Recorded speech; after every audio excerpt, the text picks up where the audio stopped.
ज्ञानाञ्जनशलाकया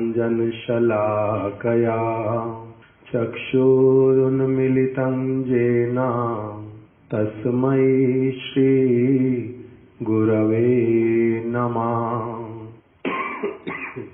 नमो विष्णुपादाय राधिकायै प्रियात्मने श्रीमद् भक्ति वेदांत नारायण इति नामिने श्री कृष्ण लीला कथने सुदक्षम औदार्ये माधुर्ये गुणैश्च युक्तं वरं वरेण्यं पुरुषं महान्तं नारायणं स्वां शिरसा नमामि।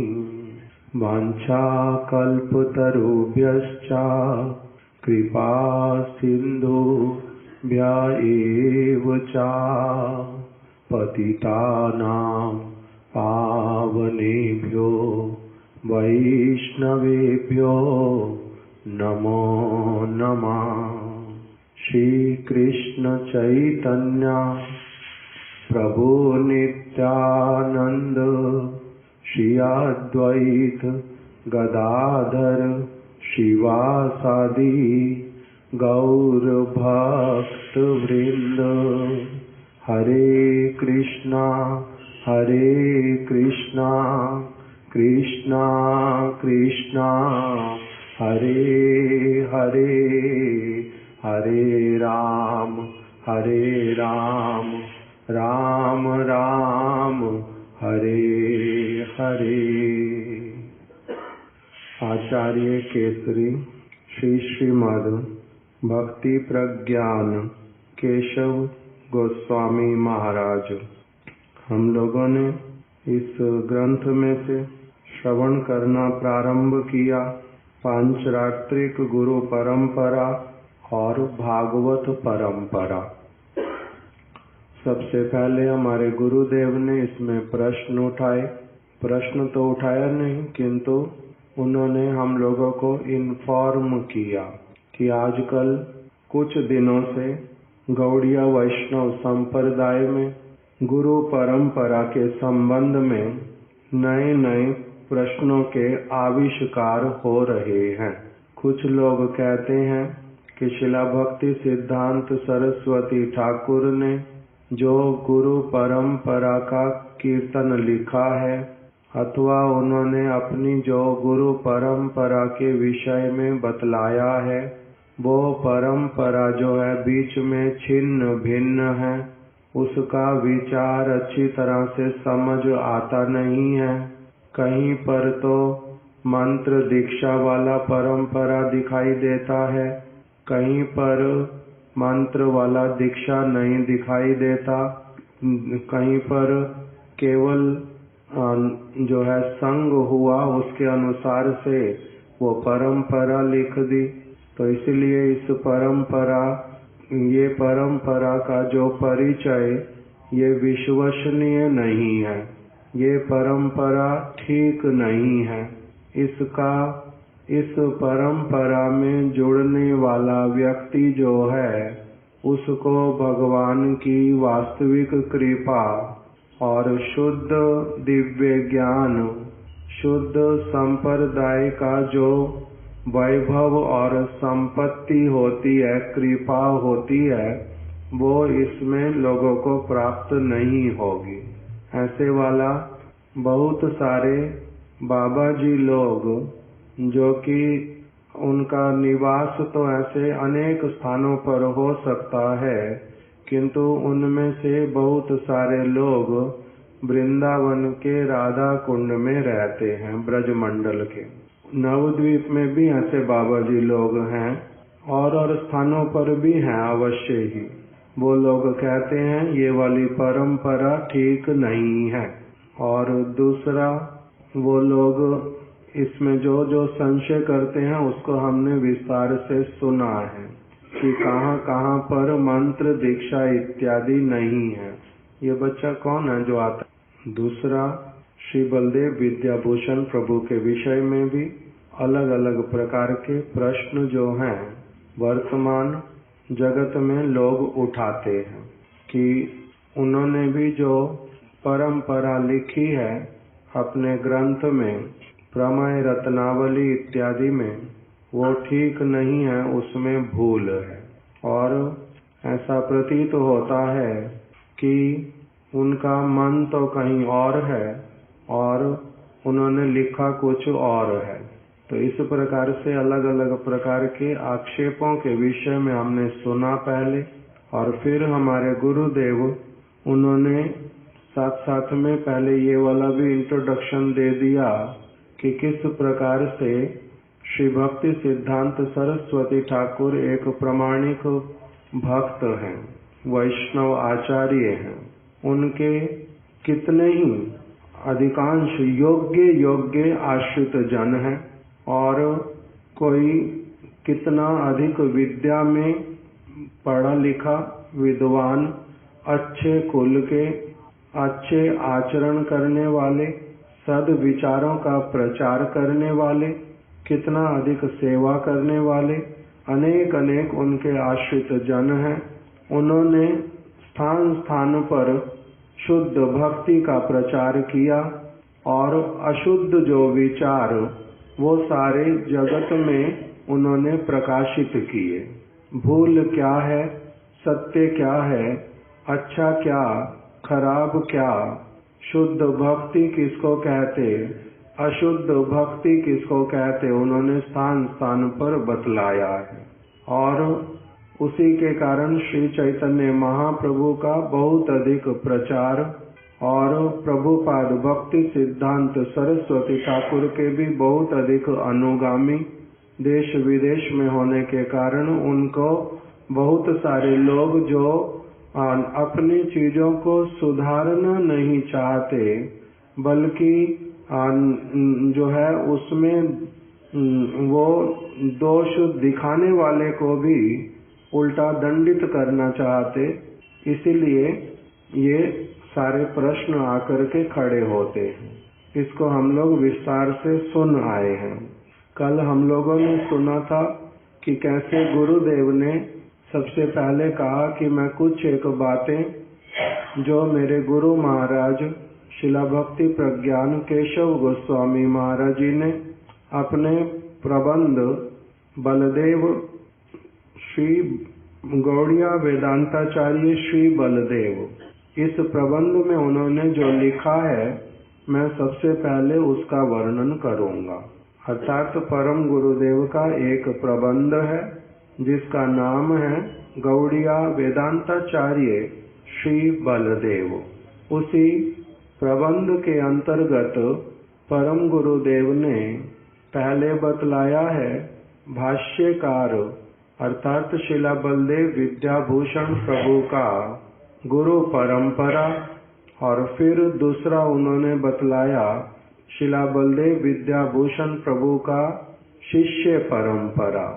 गुरु परंपरा में क्या बतलाया था कि श्री नित्यानंद प्रभु से यदि प्रारंभ करें, श्री नित्यानंद प्रभु, उसके बाद में गौरीदास पंडित, उसके बाद में श्री हृदय चैतन्य, फिर श्री दुखी कृष्णदास, और फिर वही दुखी कृष्णदास जी का एक और नाम श्री श्यामानंद प्रभु, फिर श्री श्यामानंद प्रभु जी के शिष्य श्री रसिकानंद प्रभु, श्री रसिकानंद प्रभु के शिष्य जो हैं उनका नाम बताया श्री नयनानंद देव, और फिर उसमें आगे चल करके जो हैं वो हैं श्री राधा दामोदर दास जी।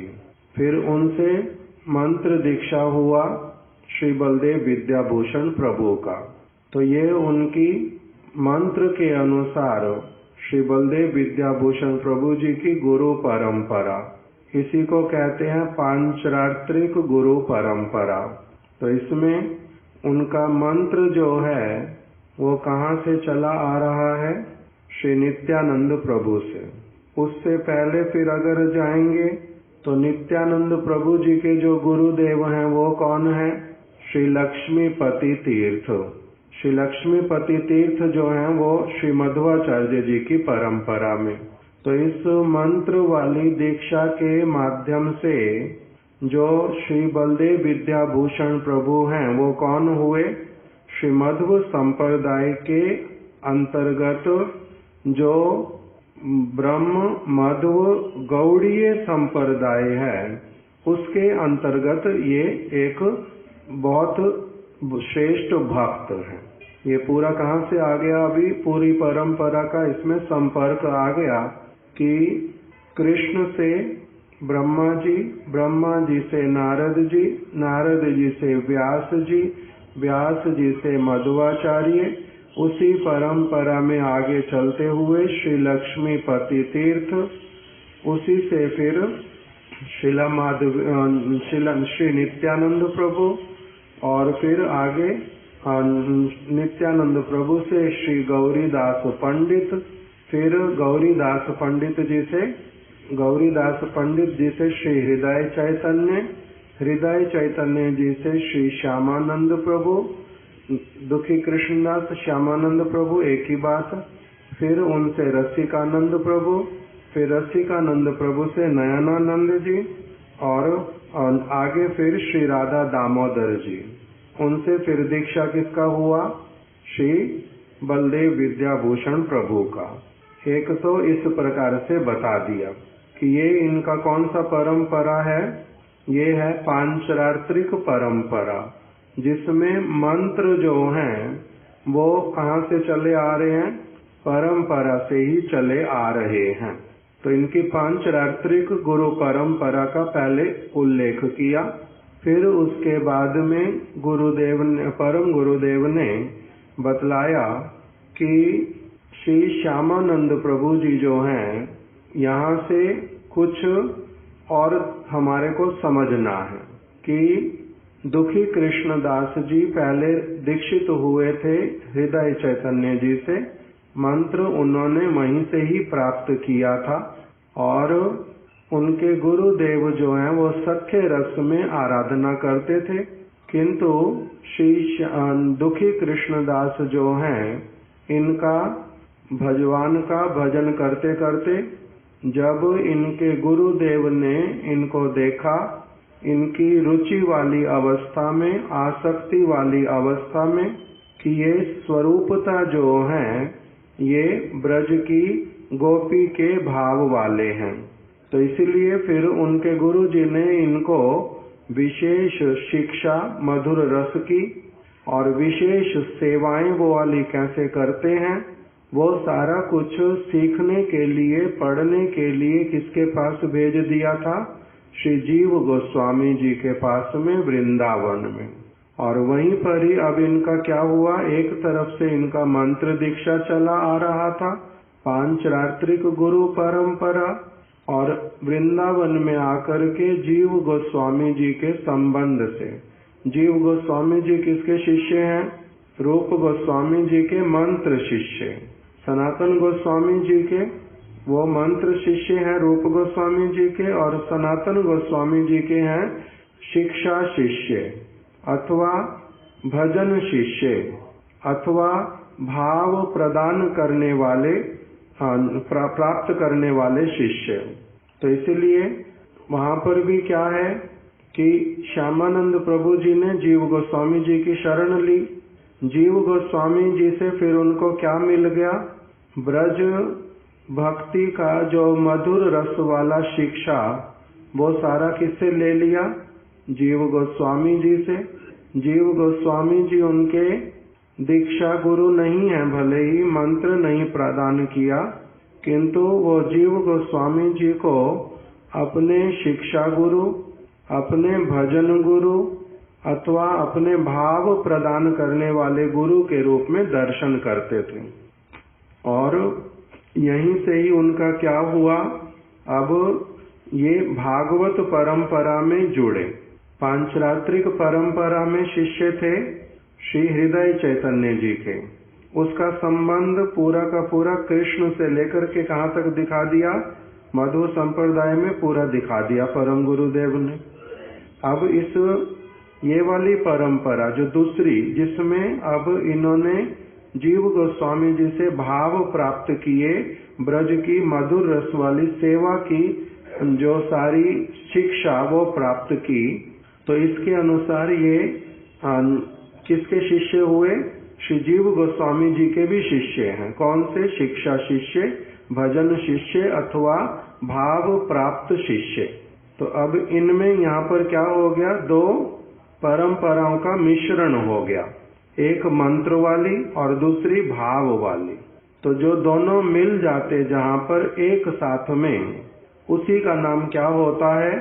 भागवत परंपरा। इसी का नाम भागवत परंपरा। अब भागवत परंपरा भी कैसी वाली है? जीव गोस्वामी जी भी किसके शिष्य हैं? रूप गोस्वामी जी के। रूप गोस्वामी किसके शिष्य हैं? सनातन गोस्वामी जी के। सनातन गोस्वामी जी किसके शिष्य हैं? श्री चैतन्य महाप्रभु के। श्री चैतन्य महाप्रभु किसके शिष्य हैं? श्री ईश्वरपुरी पाद जी के। ईश्वरपुरी जी किसके शिष्य हैं? माधवेंद्र पुरी जी के। माधवेंद्र पुरी जी किसके शिष्य हैं? श्री लक्ष्मीपति तीर्थ के। वहीं पर फिर एक साथ में जुड़ गए। लक्ष्मीपति तीर्थ से ही एक तरफ थे नित्यानंद प्रभु और एक तरफ कौन थे? माधवेंद्र पुरी पाद। तो इसलिए आगे चल के फिर वही मध्व परंपरा आ गई पूरी। तो इनका जो एक तरफ हुआ मंत्र वाला दीक्षा, वो भी कौन से वाला हुआ? मध्व संप्रदाय में। और फिर इनका जो शिक्षा हुआ और जो भजन की शिक्षा मिली अथवा भाव का प्राप्ति हुआ, वो कहाँ से हुआ? वो भी मध्व संप्रदाय से। तो इसीलिए फिर जो श्यामानंद प्रभु अपने आप में वो कौन हुए वास्तविक रूप में? श्यामानंद प्रभु वास्तविक रूप में कौन हुए? वो हैं ब्रह्म मध्व गौड़ीय रूपानुग धारा में दीक्षित और शिक्षित। तो आगे उनसे फिर दीक्षा लिया श्यामानंद प्रभु से रसिकानंद प्रभु ने, और आगे चल करके फिर बलदेव विद्याभूषण प्रभु हैं। तो इसीलिए बलदेव विद्याभूषण प्रभु इत्यादि फिर ये कौन कहलाएंगे? अपनी आप से ही स्वाभाविक रूप में इनका जो गुरु परंपरा, उसी में ही सारे लोग कौन हैं? ब्रह्म मध्व गौड़ीय रूपानुग वैष्णव।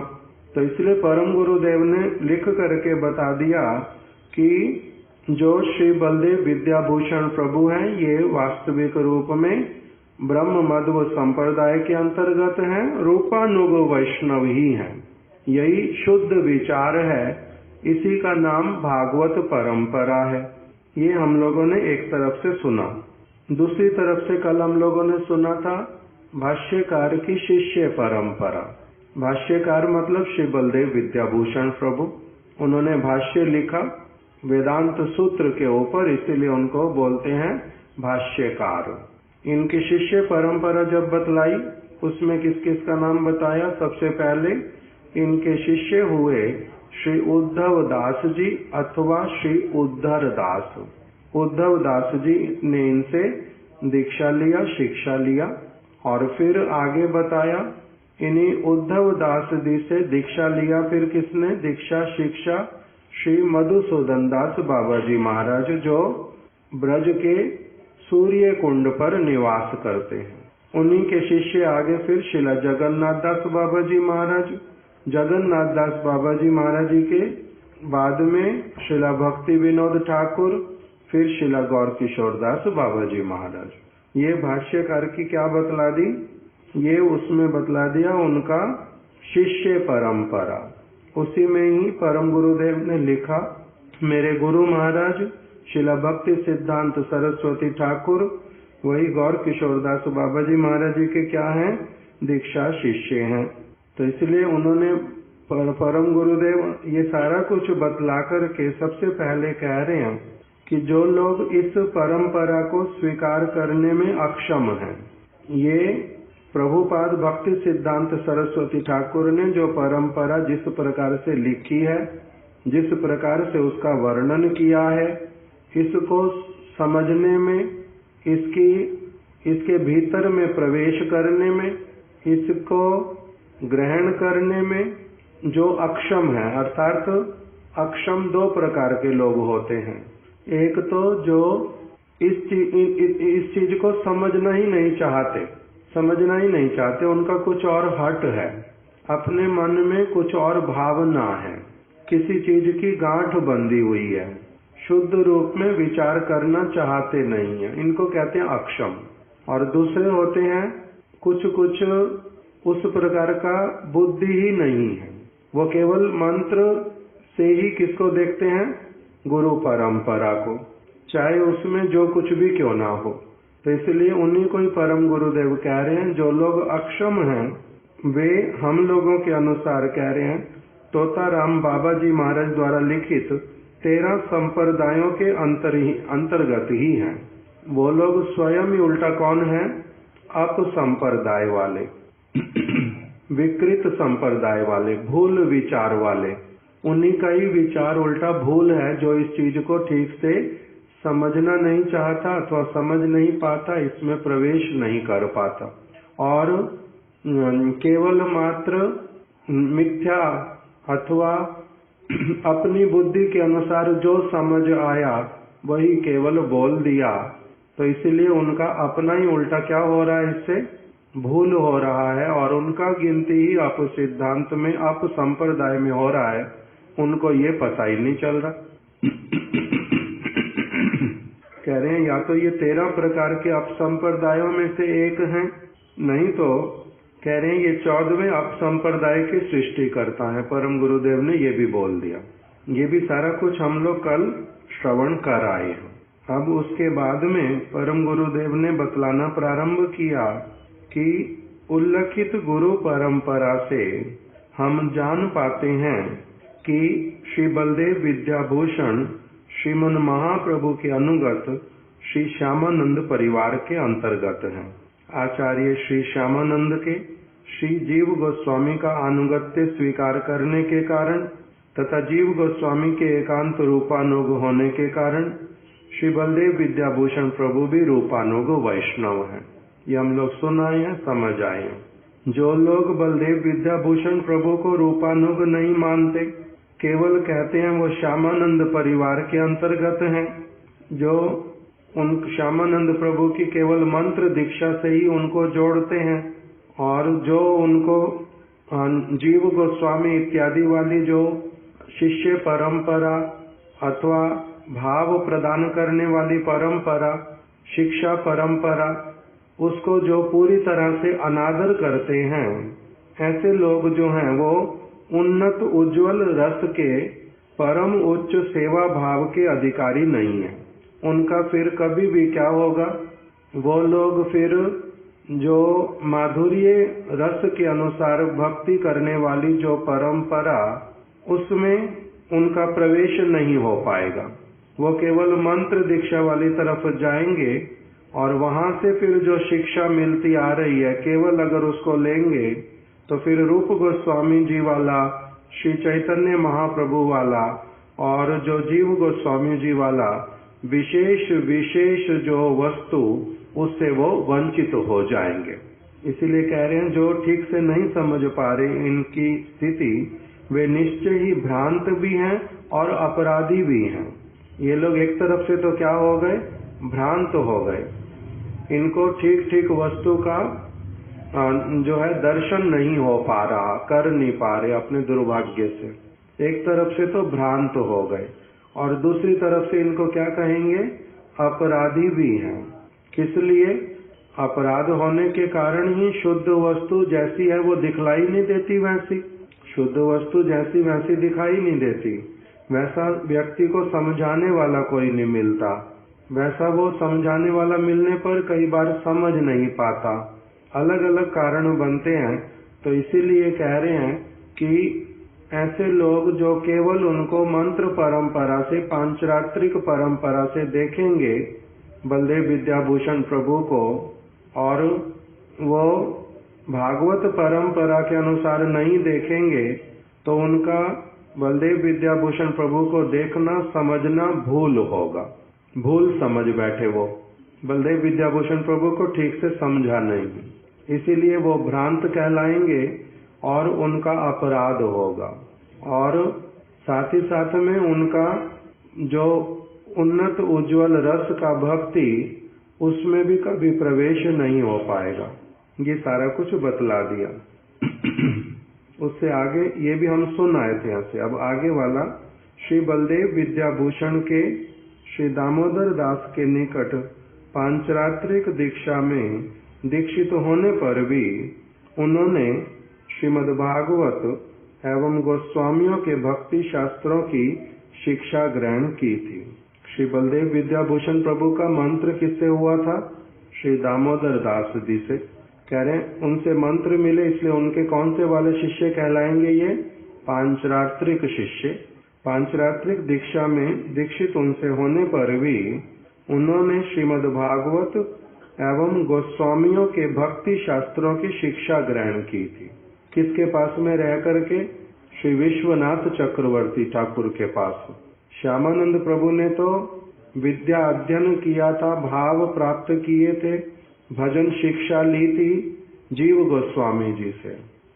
उसके अनुसार ये उसी में ही उसी परंपरा में बलदेव विद्याभूषण प्रभु भी, और इन्होंने स्वयं भी मंत्र दीक्षा श्री राधा दामोदर दास जी से होने पर भी साथ ही साथ में श्रीमद्भागवत और गोस्वामियों के जो शास्त्रों की, भक्ति शास्त्रों की शिक्षा इन्होंने भी फिर किससे प्राप्त की? विश्वनाथ चक्रवर्ती ठाकुर जी से भी। इनके विश्वनाथ चक्रवर्ती ठाकुर इनके समकालीन, जीव गोस्वामी जी तो 4-5 जनरेशन पहले हो गए, इनका बाद में हुआ संग श्री विश्वनाथ चक्रवर्ती ठाकुर से। तो यहाँ तक हम सुन आए थे कल। अभी ये भी सुना था पांचरात्रिक परंपरा से भागवत परंपरा का श्रेष्ठत्व है। भागवत परंपरा पांचरात्रिक परंपरा से श्रेष्ठ है, उसका श्रेष्ठत्व है। कैसे? इसका उदाहरण क्या सुना था कल इसका उदाहरण क्या सुना था? ब्रज प्रभु बताओ ना। रामानुजाचार्य जी का बाद में बताया था, किंतु मुख्य कौन सा बताया था? केशव प्रभु बताओ। देखो उसमें जिसमें शब्द आ गया था भागवत परंपरा में पांचरात्रिक परंपरा अनुस्यूत है, कौन सा उदाहरण दिया था? नंद बाबा का नहीं, कृष्ण का। कृष्ण अवतारी हैं, कौन से वाले? यशोदानंदन, नंद नंदन, और देवकी नंदन, वसुदेव नंदन जो कृष्ण हैं वो अवतार हैं। अवतारी बड़े हैं, अवतार छोटे हैं।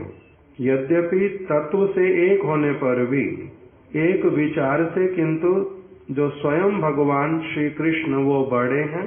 इसीलिए जब देवकी नंदन आए तो इन्होंने अपने भीतर ही उनको क्या कर लिया?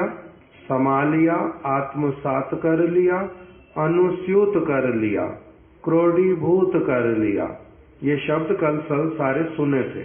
तो इसी को ही परम गुरुदेव कह रहे हैं कि जो भागवत परंपरा है वो पांचरात्रिक परंपरा को अपने भीतर में क्रोडीभूत करके है।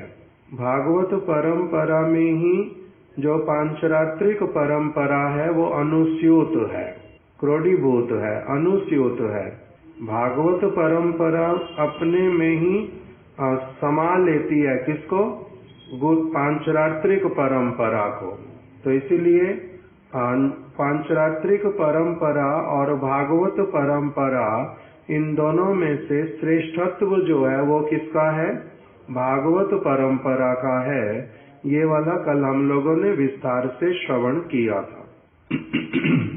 पांचरात्रिक परंपरा से भागवत परंपरा का श्रेष्ठत्व है।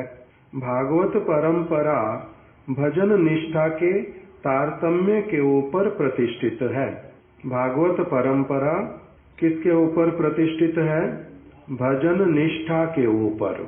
और पांचरात्रिक परंपरा जो है वो किसके ऊपर वो है प्रतिष्ठित है? पांचरात्रिक परंपरा मंत्र के ऊपर प्रतिष्ठित है। मंत्र के ऊपर प्रतिष्ठित है। कौन सी वाली? पांचरात्रिक परंपरा। और जो भागवत परंपरा वो किसके ऊपर है? भजन निष्ठा के ऊपर, उसके तारतम्य के ऊपर प्रतिष्ठित है। जो श्री रामानुजाचार्य जी का उदाहरण कल सुना था, उसके द्वारा क्या हम लोगों ने समझ लिया कि श्री रामानुजाचार्य जी वो यद्यपि श्री यामुनाचार्य जी से कभी मिले नहीं थे बाहरी रूप में, किंतु यामुनाचार्य जी के किसी एक शिष्य के साथ में उनका संपर्क हुआ। उन्हीं से ही यामुनाचार्य जी की बातें सुनी, उन्हीं के मुख से यामुनाचार्य द्वारा रचित स्तोत्र स्तुतियां इत्यादि सुनी। यामुनाचार्य जी का अप्राकृत चरित्र श्रवण किया, शिक्षाएं उनकी श्रवण की। करते करते अपने मन से वो क्या कर बैठे?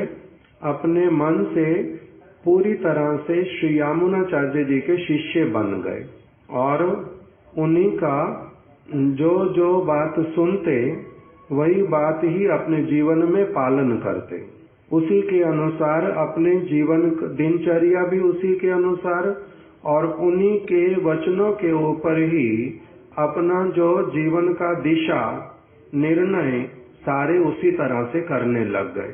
अभी तक मिलना हुआ नहीं, किंतु बाद में उन्होंने प्रार्थना किया वही श्री यामुनाचार्य जी के शिष्य से, जिनके साथ वो जिनके प्रति बहुत अधिक श्रद्धा रखते थे, जिनके साथ में रहते थे, कि मेरे को कृपा करके श्री यामुनाचार्य जी के दर्शन करा दो, मेरे को उनके पास ले चलो, मेरे को उनसे मंत्र दीक्षा इत्यादि करवा दो, मैं उनका चरण आश्रय ग्रहण करूंगा।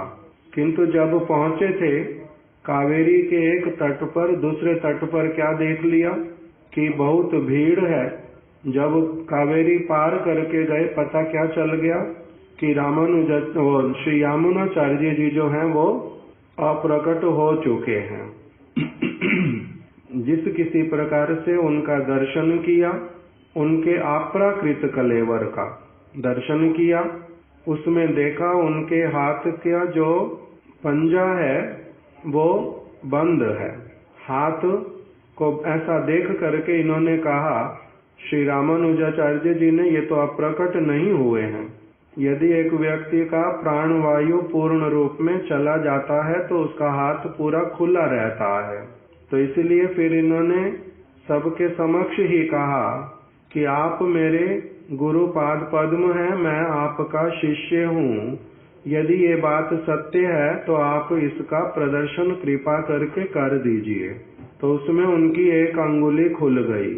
फिर दूसरा, आपका अभिलाषा था पारिजात भाष्य लिखने का, मैं आपकी उस अभिलाषा को पूर्ण करूंगा। आपका यदि इसी में सहमति है कि आपका मनोभीष्ट था ये आपका मनोभीष्ट था और मैं आपके उस मन के अभीष्ट को पूर्ण करूंगा, मैं ही उसमें समर्थ हूँ, तो आप अपना और एक निर्देश दीजिए। फिर उनकी दूसरी अंगुली खुल गई। इस प्रकार से वहीं पर उनका पूरा हाथ कब खुल गया और फिर उनको समाधि इत्यादि दी गई। तो इनका पहले नाम था श्री लक्ष्मण देशिक, बाद में नाम हो गया श्री रामानुजाचार्य। इनको सभी श्री यामुनाचार्य जी के शिष्यों ने वहां पर उपस्थित थे, बड़े बड़े सभी उनके शिष्य लोग, उन सब ने देखा, सभी लोगों ने स्वीकार किया कि ये वास्तविक रूप में मंत्र दीक्षा इनकी हमारे गुरुदेव से नहीं होने पर भी ये उनके सचमुच में अप्राकृत शिष्य हैं, ये उनके वास्तविक शिष्य हैं, ये उनके वास्तविक शिष्य हैं। नहीं तो गुरुदेव ने इस प्रकार का लीला कैसे करके दिखाया श्री यामुनाचार्य जी ने। तो इसीलिए इनके प्रति बड़ा एक आदर और इनके प्रति बहुत अच्छी एक भावना, और श्री यामुनाचार्य जी के सबसे प्रधान शिष्य हैं, ये वाला भी सबके मन में अच्छी तरह से आ गया। अब फिर इन्होंने क्या इच्छा किया, श्री रामानुजाचार्य जी ने अपने श्री यामुनाचार्य जी के, ऐसे तो ये यामुनाचार्य जी के शिष्य हो गए और सभी के अनुसार कहलाए भी वही कि ये किसके शिष्य हैं, श्री यामुनाचार्य जी के। किंतु तब भी इन्होंने बार बार मंत्र मांगा, साक्षात रूप में मेरे को मंत्र प्रदान कर दो। किसको कहा, श्री यामुनाचार्य जी के एक शिष्य श्री गोष्ठी पूर्ण जी को। श्री गोष्ठी पूर्ण जी बार बार कहते कि ये कैसी बात आप कहते हो, मैं आपको मंत्र कैसे दे सकता हूँ, आप मेरे से बहुत श्रेष्ठ हो। मेरे को तो केवल मंत्र मिले हैं, मेरे को गुरुदेव का क्या मनोभीष्ट मुझे ये नहीं पता चला था। मैं उनके विचारों को पूरी तरह से अपने जीवन में पालन नहीं कर पाता था, अभी भी नहीं कर पा रहा हूँ। किंतु आपका उनसे मंत्र नहीं होने पर भी आपने उनकी सारी शिक्षाओं को अच्छे से पालन किया और आप उनके मन के अभीष्ट को भी जान गए। आपका आंतरिक संबंध है आत्मा वाला, तो इसीलिए आप मेरे से बहुत आगे हैं। मैं कैसे आपको मंत्र दे दूं, मैं आपसे बहुत पीछे हूँ। आप भाव को जानने वाले, अंतर हृदय में प्रवेश कर गए आप। गुरुदेव सर्वज्ञ, उन्होंने आपको प्रवेश भी करवा लिया अपने हृदय में और किसी को पता भी चला नहीं, तो इसीलिए आप श्रेष्ठ हैं। तो इसी से ही क्या पता चला कौन सी परंपरा श्रेष्ठ है, इसी का नाम भागवत परंपरा। तो ये भागवत परंपरा श्रेष्ठ है। इसी के भीतर में ही क्या है, मंत्र वाली परंपरा, पांचरात्रिक परंपरा है। अब वही पांचरात्रिक परंपरा में फिर भी इन्होंने क्या प्रार्थना किया गोष्ठी पूर्ण जी से कि मेरे को मंत्र आप कृपा करके दे दो। उन्होंने मंत्र दिए, बाद में 3-4 बार पहले इनको लौटा दिया था, किंतु पुनः पुनः इनके अनुरोध करने पर उन्होंने इनको मंत्र दे दिए, मंत्र प्रदान किए। किस लिए इन्होंने मंत्र लिए, कल हमने इसका कारण सुना था। क्यों मंत्र लिए थे बताओ। जब भाव की प्राप्ति हो गई, गुरुदेव के अंतर हृदय को भी समझ लिया, मन के अभीष्ट को भी मान लिया, गुरुजी ने भी इंगित दे दिया अंगुली अपनी खोल करके कि तुम मेरे ही शिष्य हो, फिर भी इन्होंने मंत्र क्यों लिया, ताकि लोग इनकी नकल ना उतारें, लोग इनका अनुकरण ना करें। लोगों का वैसा अधिकार यदि ना हो और केवल बाहर से इनके वाला आचरण देख करके कहें कि हमने भी हमारी जिसको इच्छा उसी को गुरु मान लिया है, वैसे वाला ना कर पाए, उस प्रकार की स्वतंत्रता ना करें। इसीलिए क्या कर दिया, इन्होंने मंत्र भी ग्रहण किया, क्योंकि लोग नकल करने में बड़े अधिक उस्ताद होते हैं। वास्तविक वस्तु को पकड़ने वाले लोगों का संख्या बहुत कम होता है, ऊपर ऊपर वाली वस्तुओं को पकड़ने के लिए उस्ताद हम सारे होते हैं, हजारों लोग। देखो कौन आया फिर से, बता रहा था। हाँ, तो नकल ना कर पाए लोग इनकी, उसी को शास्त्रीय भाषा में कहते हैं अनुकरण करना। नकल ना करें, अनुकरण ना करें, इसीलिए इन्होंने मंत्र दीक्षा ग्रहण किया। नहीं तो आवश्यकता नहीं थी, इनको आवश्यकता नहीं थी, फिर भी ग्रहण किया। तो इसी के द्वारा इन्होंने ये भी रख दिया कि पांचरात्रिक जो परंपरा, उसका अनादर करना नहीं। पांचरात्रिक मंत्रों की आवश्यकता नहीं है, गुरु की आवश्यकता नहीं है, ऐसा कभी भी विचार, भूल विचार नहीं रखना कि मैं तो केवल भागवत परंपरा में अब दीक्षित होऊंगा, मेरे को तो भाव चाहिए, मेरे को तो शिक्षा चाहिए केवल, मेरे को मंत्र इत्यादि दीक्षा वाला नहीं चाहिए। क्यों? क्योंकि उसमें झमेले हैं बहुत, उसमें गुरु धारण करना पड़ता है, उसमें गुरु को अच्छे से देखना पड़ता, गुरु है कौन या नहीं है, उनका आदेश मानना पड़ता है, उनके अनुसार चलना पड़ता है। तो इसलिए मेरे को ये मंत्र इत्यादि वाले झमेले में जाना ही नहीं है। तो कह रहे हैं इस प्रकार का भूल कोई सिद्धांत ना समझ ले। इसीलिए श्री रामानुजाचार्य जैसे महान महान वैष्णव गण अथवा भगवान श्री चैतन्य महाप्रभु भगवान होकर के भी ये भी क्या करके लीला दिखाते हैं, मंत्र ग्रहण करने की, गुरु धारण करने की, उनके वचन के अनुसार चलने की हमारे को आवश्यकता है। तो इसलिए पांचरात्रिक परंपरा का अनादर जो है वो भागवत परंपरा सहन नहीं करती। भागवत परंपरा शुद्ध पांचरात्रिक परंपरा का अनादर कभी भी सहन नहीं करती। तो इसलिए मंत्र वाला जो दीक्षा उसका भी क्या है, आवश्यकता है। हमारे गुरु महाराज जी ने एक प्रबंध में अपने लिखा है कि जो व्यक्ति मंत्र नहीं प्राप्त करता गुरु से, वो फिर मंत्र का जप नहीं कर सकता। जिसको मंत्र प्राप्त नहीं हुए वो भगवान की विग्रह की आराधना पूजा नहीं कर सकता। उसको उसके द्वारा वो पूजा स्वीकृत होती नहीं है, प्रमाणिक होती नहीं है। जैसे विवाह अगर कोई व्यक्ति करता है तो विवाह में प्यार जो है, एक प्यार का होना और विश्वास का होना और एक दूसरे के प्रति पूरी तरह से समर्पित होना, यही मुख्य बातें हैं। यही मुख्य बातें होने पर भी फिर भी क्यों विवाह का आयोजन करते हैं। पुरोहित को बुलाया जाएगा, यज्ञ होगा और मंत्र पढ़े जाएंगे और फेरे होंगे। ये सारा कुछ फिर क्या आवश्यकता है? ढकोसलाबाजी नहीं है, फालतू का समय नष्ट करना नहीं है। आवश्यकता है या नहीं है? क्यों आवश्यकता है? मुख्य वस्तु क्या थी? वर और वधू का परस्पर के प्रति दृढ़ विश्वास, वर और वधू का परस्पर को एक दूसरे के प्रति समर्पित रखना, एक दूसरे के सुख में दुख में सब समय एक साथ में बंधु की भांति खड़े रहना, यही तो सारा कुछ आवश्यक था। तो फिर भी विवाह के लिए आयोजन करना, माता पिता की सहमति होना, पुरोहित का आना, मंत्र का पढ़ना, यज्ञ अग्नि का होना, ये सारी चीजों का क्या आवश्यकता था? ये क्या आवश्यकता पड़ी थी?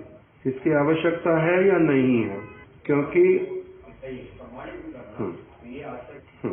एक इसी कि भाई हमारा आपस में प्रेम है, हमारा आपस में विश्वास है, हम एक दूसरे को समर्पित रहेंगे। इस चीज का जो है इसी की आड़ में बहुत सारे लोग क्या करते हैं, लोगों को धोखा दे देते हैं, उनको लूट के चले जाते हैं। पहले विवाह ऐसे तो कुछ लीगल तो कुछ है नहीं, ऐसे एक दूसरे के साथ रह गए, उसका पैसा ले लिया, उसके साथ कुछ दिन रहे, शारीरिक सुख भोग कर लिया और फिर उसको कह दिया मेरे को तो पसंद नहीं है, अभी तो यहाँ से जाओ। तो ऐसे वाला धोखाधड़ी बहुत सारे लोग कर सकते।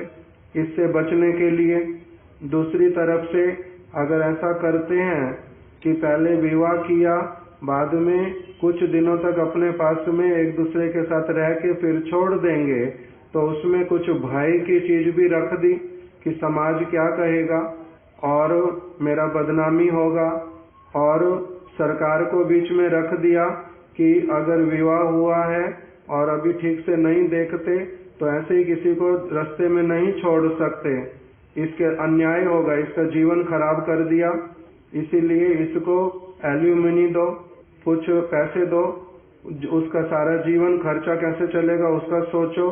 ये सारी चीज का भी भय किसमें दे दिया? उस विवाह की प्रक्रिया के अंतर्गत ये वाला भय भी दे दिया। और दूसरा, उस विवाह की प्रक्रिया में ये भी बता दिया कि अभी सचमुच में हमारा इतना अधिक तुम्हारा कुछ दिनों से आपको मिले हैं, परस्पर में मिले हैं, पूरी तरह से अपने आप को आपको समर्पित कर देना और सचमुच में कहना कि प्रेम हो गया है, सचमुच में कहना कि आपके लिए पूरा जीवन न्यौछावर कर देंगे, ये वाला अभी नहीं आया। ये धीरे धीरे आता है बहुत सारे लोगों का विश्वास स्थापित होना। नहीं तो किसी का 20-20 वर्ष के बाद में भी अलग हटते हैं एक दूसरे से लोग। क्यों हटते हैं? क्योंकि वो संबंध का जो प्रगाढ़ता, जो आधार था वास्तविक रूप में, वो देख परख करके नहीं हुआ था, इसीलिए अलग हो गया। तो इसीलिए भागवत परंपरा मूल होने पर भी उसके साथ में पांचरात्रिक जो परंपरा, वो पांचरात्रिक परंपरा का कुछ मूल्य नहीं है, वैशिष्ट नहीं है, वो झमेले वाली चीज है, व्यर्थ की है, ऐसा नहीं मानना चाहिए।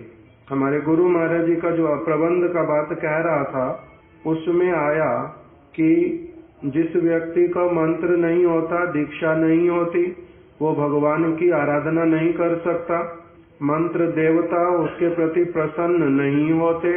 ये कहने से कि हमने तो गुरु महाराज जी लिख रहे हैं कि ऐसा कोई कोई लोग कहते हैं, हमने सुना हुआ है भगवान भावग्राही जनार्दन है, उनका तो भाव के द्वारा सेवा होता है, तो हम अपना जो हमारा भाव है उसी से हम सेवा करेंगे, तो जिस किसी तरह से सेवा करने से भी भगवान की कृपा मिलती है। तो गुरु महाराज जी कह रहे हैं कि ये बात सत्य तो है, किंतु भगवान की कृपा कितनी मिलती है? अगर उन्होंने 1000% कृपा करनी हो तो उसकी 1% जितनी कृपा मिलेगी, अगर तुम अपनी स्वतंत्रता वाली भावना के साथ में करोगे। तुम्हारी भावना अति उन्नत स्थिति को प्राप्त कैसे करेगी? जिस भावना से सचमुच में निर्मल भावना से और सेवा की भावना से ही सेवा, ये वाली भावना कहाँ से आएगी? तो इसीलिए नहीं समझना जे मंत्र दीक्षा की और गुरु धारण करने की आवश्यकता नहीं है। फिर कह रहे हैं नहीं तो सबसे श्रेष्ठ वस्तुओं को जानने वाले, जो वहां तो उन्होंने क्या शब्द व्यवहार किया मैं भूल गया हूँ, बड़ा अच्छा कुछ लिखा था कि रूप गोस्वामी जैसे भक्ति मार्ग के सबसे बड़े संरक्षक, श्री चैतन्य महाप्रभु के हृदय को पूरी तरह से बतलाने वाले, उन्होंने क्या लिख करके रखा है? आदौ गुरु पदाश्रय, दीक्षा, फिर शिक्षा, फिर विश्रम्भेन सेवा, गुरु आज्ञा पालन, गुरु के निर्देश अनुरूप जीवन यापन। तो ये जो इतने बड़े बड़े वैष्णव आचार्य गण, उन्होंने फिर किस लिए दीक्षा की बात को लिख करके रखा है, गुरु धारण की बात को लिख के रखा है? उन्होंने स्वयं वैसे वाला आचरण करके क्यों दिखलाया है कि पांचरात्रिक परंपरा का कदापि अनादर नहीं करना। भागवत परंपरा, पांचरात्रिक परंपरा का अनादर नहीं करना। और साथ साथ में हम लोगों ने कल क्या श्रवण कर लिया था कि दीक्षा का, गुरु धारण करने का, ये सारा जो वस्तु है इसका उद्देश्य क्या है? मूल रूप में भगवान को, भगवान की सेवा को प्राप्त करना, भगवान के वास्तविक रूप में हो जाना और भगवान की सेवा में नित्य काल के लिए लग जाना, अज्ञान से निकल जाना, जड़ जगत के भव समुद्र से पार हो जाना। यही तो सारे उद्देश्य हैं, यही मूल उद्देश्य है। किंतु यही मूल उद्देश्य हम लोग जब तक बद्ध जीव, हमारा रेगुलेटेड लाइफ ना हो, हमारा कोई गार्जियन ना हो, हमारा कोई मेंटोर ना हो, हम अपनी स्वतंत्र इच्छा से जब जिसकी भावना अच्छी लगेगी वैसे वाला करेंगे, तो उसमें बहुत अधिक चांसेस होते हैं कि हम लोग ठीक वस्तु को नहीं पकड़ सकते। जैसे बच्चे को कह दिया जाए कि तुम क्या करो, अपनी आप से पढ़ाई करना ही मुख्य बात है, जहाँ से भी कुछ पढ़ाई की शिक्षा मिले अपना पढ़ते चलो, स्कूल में एडमिशन लेने की और पैसे फालतू के भरने की, अध्यापक के अनुसार ड्रेस पहनने की, अध्यापक के समय पर ही वहाँ पर जाने की, आने की, अथॉरिटी ने जैसा कहा उसके अनुसार करने की कोई आवश्यकता नहीं है। तो बच्चा सचमुच में, सारे बच्चे, कोई एक आधा बच्चा हो सकता, हमने पहले नाम सुना था या तो कालिदास जी का या फिर किसका नाम था, जो रविंद्रनाथ टैगोर इत्यादि, कोई ऐसा हो सकता जो बिना पढ़े लिखे ही बहुत पढ़े लिखों से भी आगे पहुंच गया, किंतु साधारण विधि तो नहीं है। उस प्रकार के एक दो लोगों के कारण ये तो नहीं कहा जा सकता कि हजारों स्कूल बंद कर दो, लाखों करोड़ों जो बच्चे हैं सारे उनकी तरह ही पढ़े, उनकी तरह नहीं पढ़ सकते। इसीलिए सभी लोगों का आत्मा का स्वरूप श्री रामानुजाचार्य जी जैसा नहीं हो सकता। रामानुजाचार्य जी लक्ष्मण थे साक्षात, इसीलिए वो सर्वज्ञ थे। यामुनाचार्य जी भी सर्वज्ञ थे, मुक्त महापुरुष थे, इसीलिए वो एक दूसरे के साथ में बाहरी रूप से नहीं मिलने पर भी एक दूसरे की सारी चीजों को ग्रहण कर पाए, समझ पाए। साधारण व्यक्ति तो ऐसा नहीं कर सकता। तो इसीलिए हम लोग कौन हैं? साधारण व्यक्ति हैं। हम लोग साधारण व्यक्ति हैं, इसलिए हम लोगों को किसकी आवश्यकता पड़ती है? मंत्र की आवश्यकता, गुरु की आवश्यकता, वास्तविक गार्जियन की आवश्यकता, उनके अनुसार चलने की आवश्यकता।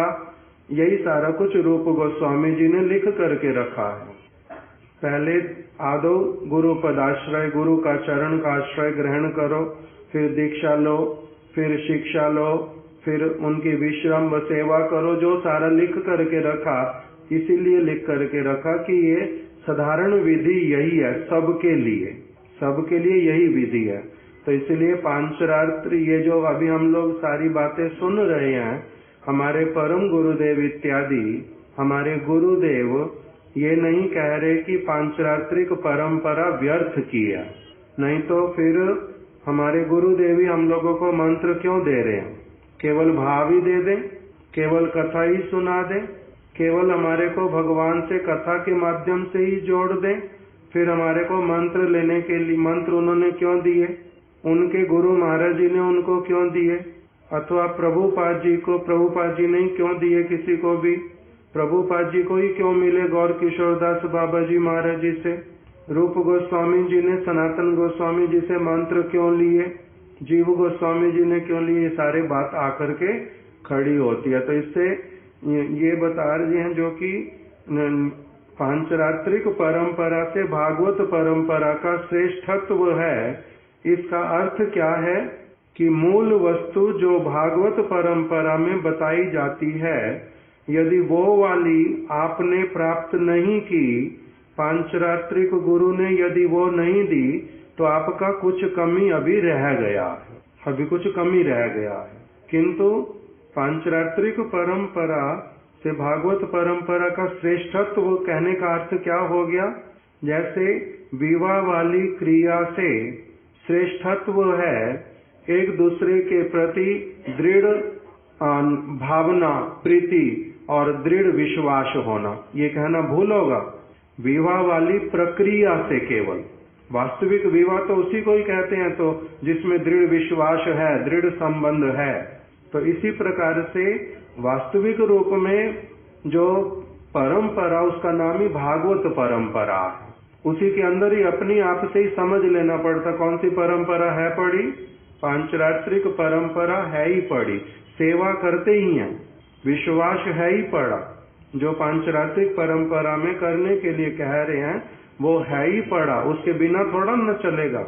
उसके बिना नहीं चल रहा है कि मैं रिस्पॉन्सिबल हूँ, मैं दायित्व लेता हूँ, मैं सचमुच में तुम्हारा बंधु रहूंगा, मैं सचमुच में तुम्हें निर्देश करूंगा। ये सारा कुछ दोनों स्थानों पर ही, दोनों संबंधों में ही रह रहा है। मुख्य वस्तु है ही पड़ी। आज यहीं तक रख देते हैं, कल इससे आगे हम श्रवण करेंगे। वांछा कल्पतरुभ्यश्च कृपा सिंधुभ्य एव च पतितानां पावनेभ्यो वैष्णवेभ्यो नमो नमः।